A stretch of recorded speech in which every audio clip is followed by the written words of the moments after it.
নমস্কাৰ সকলোকে ষ্টুডিঅ'ত মই পলি আৰু এই মুহূৰ্তত ৰেচন কাৰ্ডক লৈ এটা গুৰুত্বপূৰ্ণ খবৰ লৈ আহিছো ৰেচন কাৰ্ড নাথাকিলে এতিয়াৰ পৰা বঞ্চিত হ'ব চৰকাৰী সকলো সুবিধাৰ পৰা আৰু এতিয়াৰে পৰা ৰেচন কাৰ্ডে হ'ব মুখ্য প্ৰমাণপত্ৰ আৰু ৰেচন কাৰ্ডক লৈ ডাঙৰ ঘোষণা কৰিছে মুখ্যমন্ত্ৰী হিমন্ত বিশ্ব শৰ্মাই এখন ৰাজহুৱা সভাত উপস্থিত হৈ এই মন্তব্য কৰিছে মুখ্যমন্ত্ৰী গৰাকীয়ে আৰু এতিয়াৰে পৰা ৰেচন কাৰ্ড থাকিলে প্ৰয়োজন নাই গাঁওবুঢ়াৰ বা মৌজাদাৰৰ কোনো প্ৰমাণপত্ৰ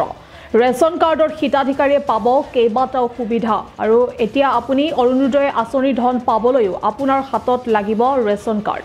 আৰু সুলভ মূল্যতে আপুনি ৰেচন কাৰ্ড থাকিলে লাভ কৰিব দাইলৰ লগতে চেনি আৰু বিনামূলীয়া শিক্ষা আৰু চিকিৎসাৰ সন্দৰ্ভতো মন্তব্য কৰিছে মুখ্যমন্ত্ৰী গৰাকীয়ে আৰু ৰেচন কাৰ্ডক লৈ এই মুহূৰ্তত এটা ডাঙৰ খবৰ ৰেচন কাৰ্ড যদি নাথাকে তেনেহলে আপুনি বঞ্চিত হ'ব চৰকাৰী বহু সুবিধাৰ পৰা এতিয়াৰে পৰা ৰেচন কাৰ্ডেই হ'ব আপোনাৰ মুখ্য প্ৰমাণপত্ৰ আৰু ৰেচন কাৰ্ডক লৈ এই ডাঙৰ মন্তব্যটো কৰিছে মুখ্যমন্ত্ৰী হিমন্ত বিশ্ব শৰ্মাই আৰু এখন ৰাজহুৱা সভাত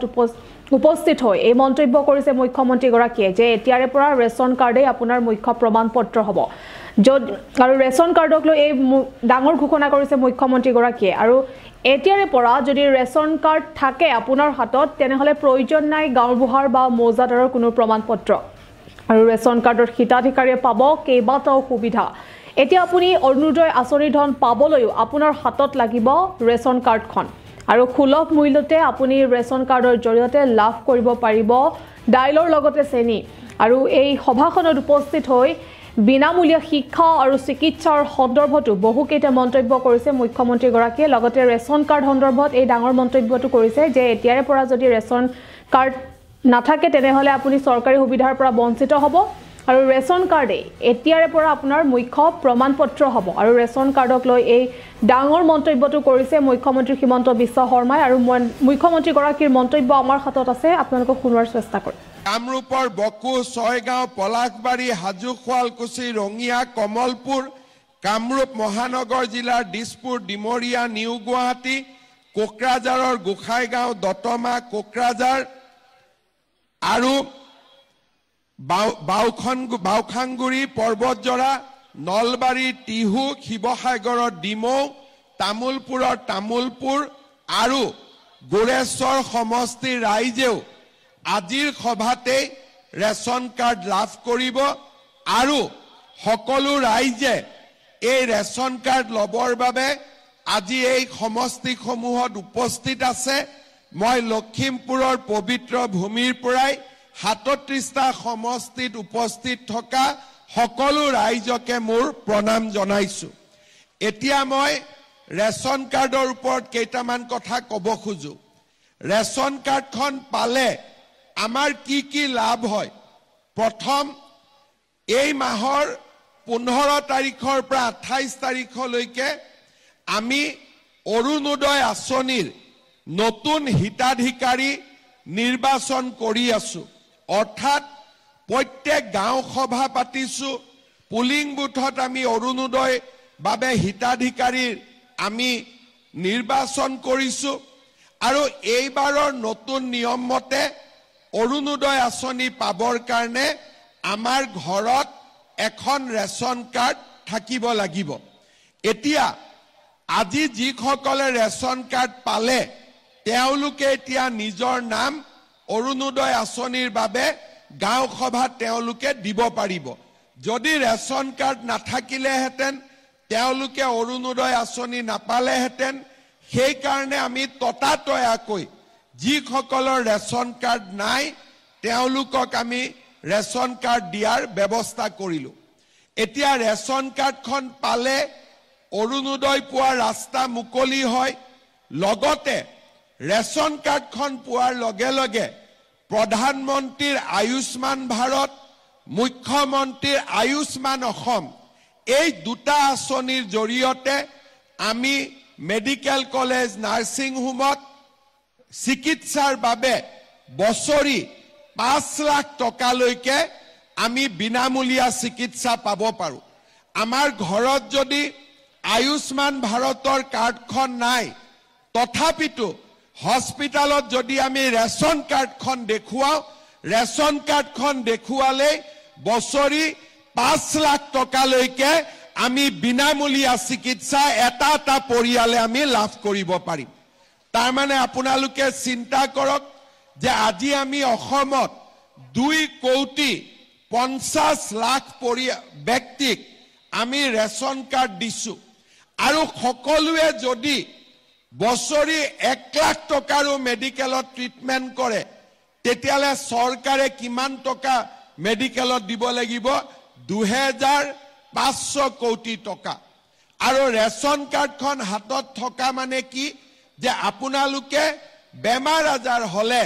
5 লাখ টকালৈকে চিন্তা কৰিব নালাগে আগতে ৰেচন কাৰ্ডত অকল আমি চাউল পাইছিলো কিন্তু এতিয়া আমি ৰেচন কাৰ্ডত অৰুণোদয় পালো আৰু আমি ৰেচন কাৰ্ডখন দেখুৱালে আমি মেডিকেলত 5 লাখ টকালৈকে বিনামূলীয়া আমাৰ পৰিয়ালটোৱে বছৰি চিকিৎসা পাব পাৰিব ইয়াৰ পিছত ৰেচন কাৰ্ডখনৰ লাভ কি আমি সকলো কথাতে গাঁওবুঢ়াৰ সাৰ্টিফিকেট ল'ব লাগে মৌজাদাৰৰ সাৰ্টিফিকেট ল'ব লাগে কিন্তু ৰেচন কাৰ্ডখন হাতত থকা মানে এইটো প্ৰমাণ হয় যে মোৰ বাৰ্ষিক উপাৰ্জন 4 লাখ টকাতকৈ কম এতিয়া বহুত মানুহে অৰুণোদয়ৰ বাবেও গাঁওবুঢ়াৰ সাৰ্টিফিকেট বিচাৰি আছে মই আপোনালোকক এটাই কথা কৈছো যে অৰুণোদয়ৰ কাৰণে গাঁওবুঢ়া মৌজাদাৰৰ কোনো সাৰ্টিফিকেট নালাগে মাত্ৰ ৰেচন কাৰ্ডখন দেখুৱালে হ'ব কোনোবা জাগাত সাৰ্টিফিকেটৰ নামত 30 টকা লয় 50 টকা লয় 100 টকা লয় এইবিলাক মই ভাল নাপাওঁ আৰু সেই কাৰণে আজিৰ সভাতে মই কৈ দিছো যে ৰেচন কাৰ্ড থাকিলে কোনো গাঁওবুঢ়াৰ আমাক সাৰ্টিফিকেট নালাগে কোনো মৌজাদাৰৰ আমাক ইনকাম সাৰ্টিফিকেট নালাগে এতিয়া খুজি আছিল নেকি ইয়াতে আজিৰ পৰা আপোনালোকক নালাগে তেনেকৈ পাব ইয়াৰ পিছত ৰেচন কাৰ্ডখন থাকিলে কি লাভ হয় আপোনালোকে জানে যে প্ৰত্যেক বছৰ আমি লৰা ছোৱালীক কলেজত বিনামূলীয়া এডমিশন দিও এতিয়া বিনামূলীয়া এডমিশন দিয়াৰ কাৰণেও কলেজে কয় যে এখন ইনকাম সাৰ্টিফিকেট লৈ আহক এতিয়া আমি কলেজ বিলাকক কৈ দিছো যে ৰেচন কাৰ্ডে লাষ্ট সাৰ্টিফিকেট ইয়াৰ ওপৰত আৰু একো সাৰ্টিফিকেট নালাগে ৰেচন কাৰ্ডখন দেখুৱালে আপোনালোকে কলেজত বিনামূলীয়াকৈ এডমিশন দিব এতিয়া মই আৰু এটা কথা ক'ব খুজিছো এটো নতুন ৰেচন কাৰ্ডত প্ৰধানমন্ত্ৰী মোদী ডাঙৰীয়াই আমাক 5 কেজিকৈ বিনামূলীয়া চাউল দিয়ে আমি প্ৰত্যেক মাহত আমি 5 কেজি চাউল বিনামূলীয়াকৈ পাম এইবাৰ আমি যদি সকলো ঠিকে থাকে মই চেষ্টা কৰিছো যে বিনামূলীয়াকৈ নহলেও বিনামূলীয়া দিবৰ কাৰণে ইমান টকা মোৰ লগত নাই কিন্তু বিনামূলীয়াকৈ নহলেও ৰেচন কাৰ্ডত দালি আৰু চেনি আমি সুলভ মূল্য দিয়াৰ বাবে ব্যৱস্থা লম ভাল হ'বনে বেয়া হ'ব নেকি ইমান কমকৈ কৈ আছে ভাল হ'বনে বেয়া হ'ব বজাৰতকৈ যদি দালি অন্তত 25 টকাও কমত দিব পাৰো চেনি যদি বজাৰতকৈ 20 টকাতকৈ হলেও দাম কমত দিব পাৰো ভাল হ'বনে বেয়া হ'ব এইফালে বেয়া হ'ব নেকি কোৱা নাই ভাল হ'বনে বেয়া হ'ব ঠিক আছে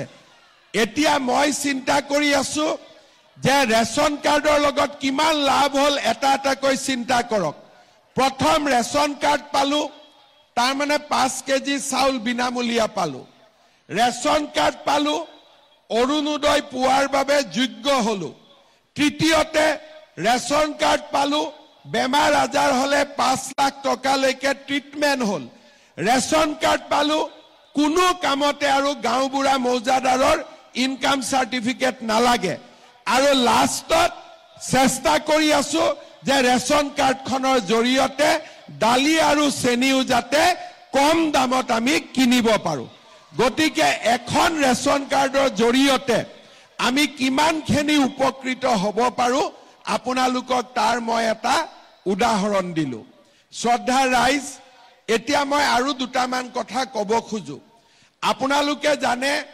যে অৰুণোদয় আঁচনি আমি 19 চনত আৰম্ভ কৰিছিলোঁ প্ৰথম 830 টকা দিছিলোঁ আৰু 20 লাখ পৰিয়ালক আমি দিছিলোঁ তাৰ পিছত ঠাণ্ডা দিন যেহেতু আহিলে সেয়ে আপুনিও গিজাৰ কিনাৰ কথা ভাবি আছে নেকি তেন্তে চিন্তা কিহৰ গিজাৰৰ দৰে 10 মিনিটত পানী গৰম হৈ যাব এই বিশেষ মেচিনটো ব্যৱহাৰৰ বাবে নালাগে কাৰেণ্ট তাৰ মানে আপোনাৰ ঘৰৰ এটকাও কাৰেণ্টৰ বিল নুঠাকৈ পানী গৰম কৰিব পাৰিব তাকো অতি কম মূল্যতে কমল কোম্পানীয়ে আপোনাৰ সুবিধাৰ্থে সাজি উলিয়াইছে পানী গৰম কৰা এটা মেচিন পলম কিহৰ গতিকে আজি আহক আৰু লৈ যাওক পানী গৰম কৰা মেচিনটো কমল কোম্পানীৰ এড্ৰেছ আনন্দ নিৱাস আদিত্য শৰ্মা পথ শান্তিপুৰ হিল সাইড গুৱাহাটী লগতে কমল কোম্পানীৰ সৈতে যোগাযোগৰ নম্বৰ কেইটি হৈছে 9511531635 অথবা 9435049972 অথবা 7099044790